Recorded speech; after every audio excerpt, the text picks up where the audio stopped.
Вы смотрите «Актуальное интервью», в студии Петр Васильев. Здравствуйте. Одним из самых значимых и ответственных периодов для тружеников сельского хозяйства является зимовка скота и лошадей.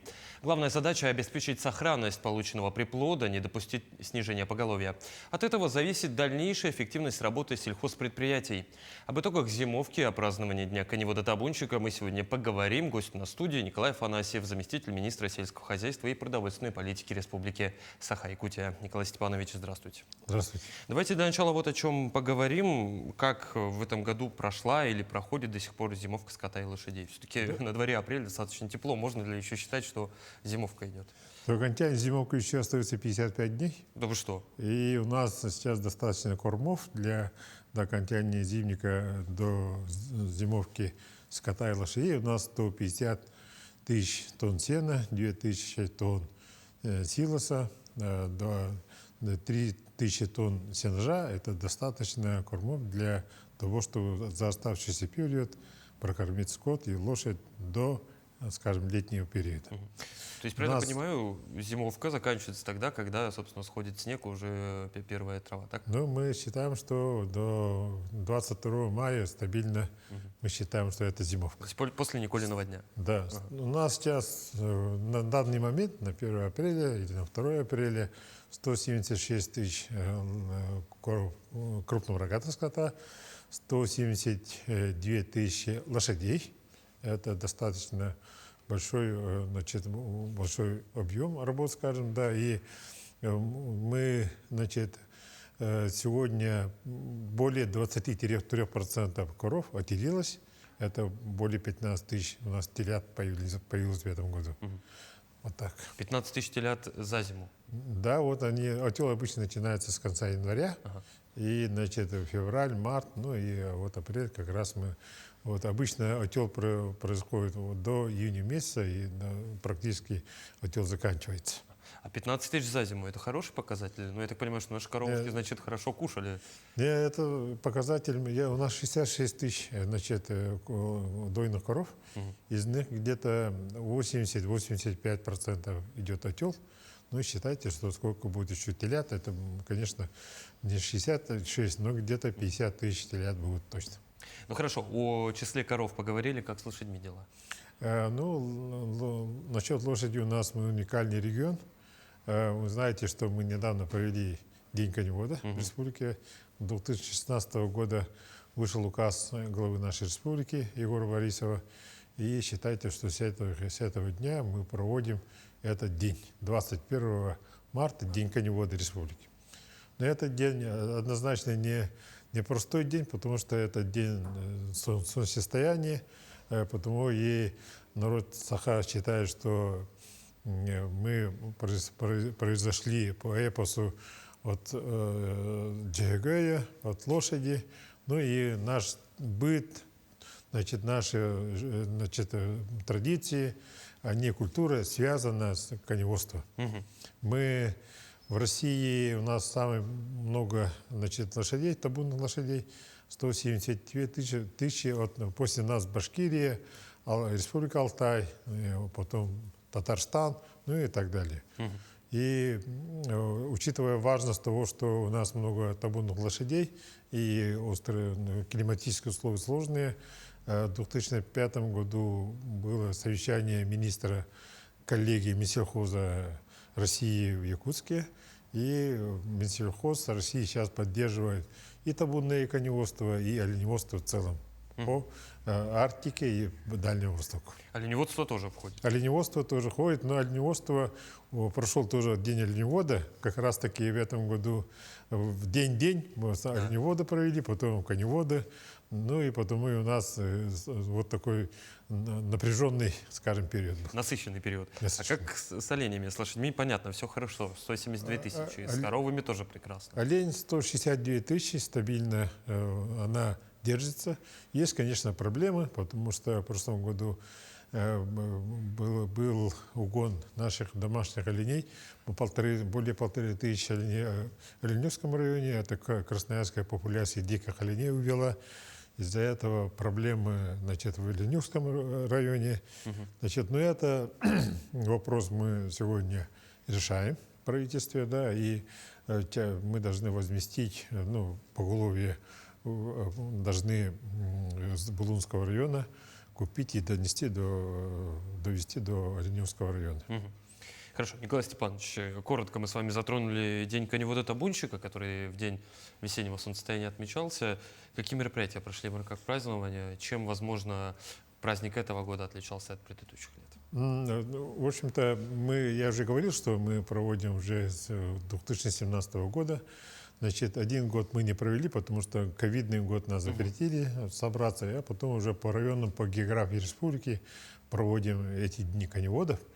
Значит, это не только один день. Вышел приказ министра Артема Александрова о проведении декады, значит, для подготовки Дня коневодов.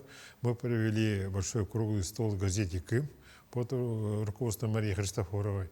Значит, потом провели семинар-совещание, стратсессии по направлению кадрового обеспечения, значит, по коневодству, значит, ветеринарное обеспечение, значит, селекционная племенная работа. Ну вот по таким направлениям провели, значит, дискуссионные площадки, и уже когда провели итоговые совещания, значит, в село Мая Мегино-Хангаласского района, мы приняли резолюцию, значит, по поддержке табунного коневодства в целом по республике.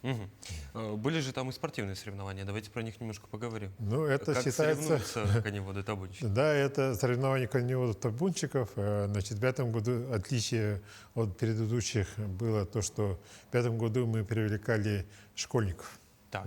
Да, потому что у нас много агрошкол в республике, да, и уже мы с Министерством образования плотно этим вопросом занимаемся, и мы должны начать кадровую подготовку с малых лет, со школы.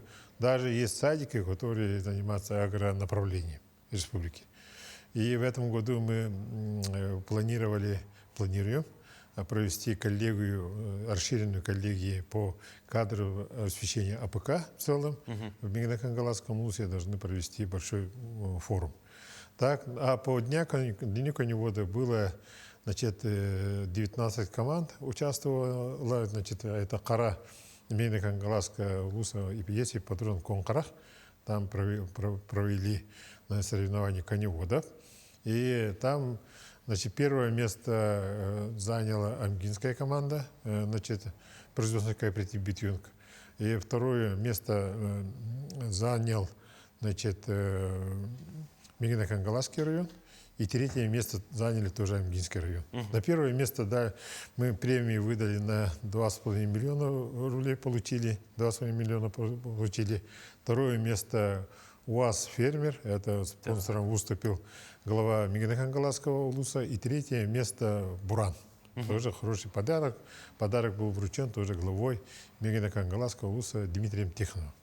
Ну вот победителей мы озвучивали, а в чем они соревновались за первое и Ну, второе? там поэтапно, значит, сначала идет, значит, вот как раз таки школьник идет, а он с собой носит, значит,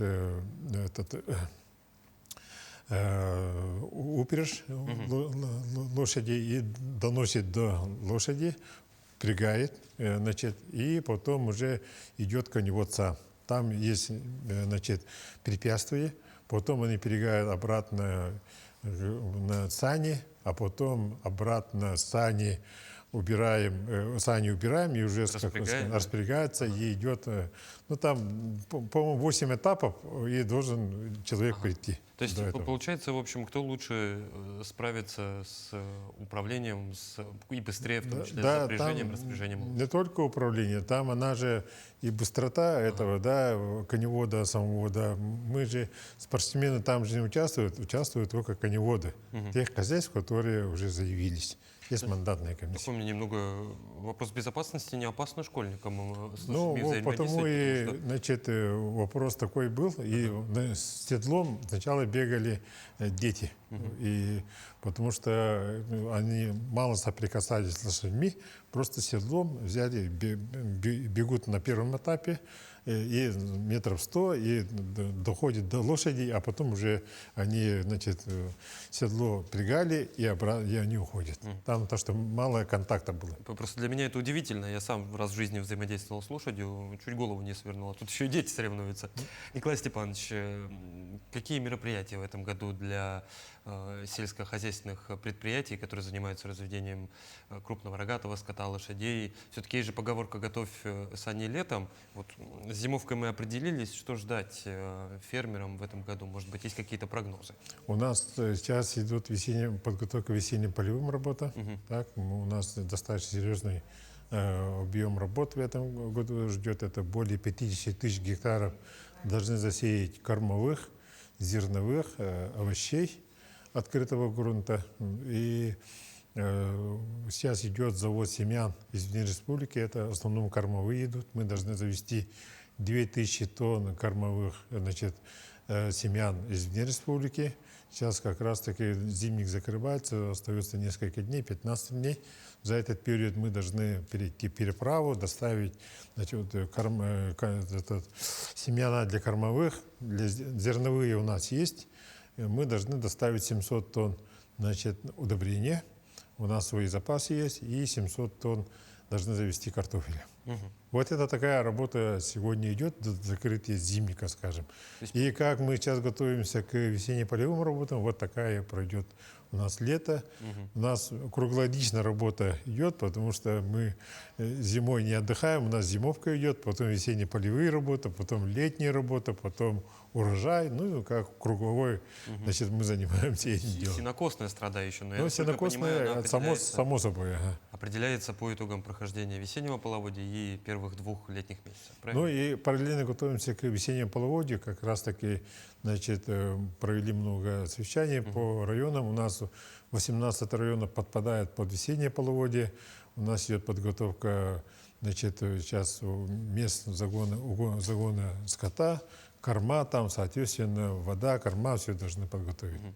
Николай Степанович, ну что ж, спасибо за интересную беседу. Очень хочется узнать, как все-таки завершилась зимовка. Уверен, что мы с вами еще встретимся, обязательно на эту тему поговорим. Спасибо, что пришли к нам в студию, ответили на наши вопросы.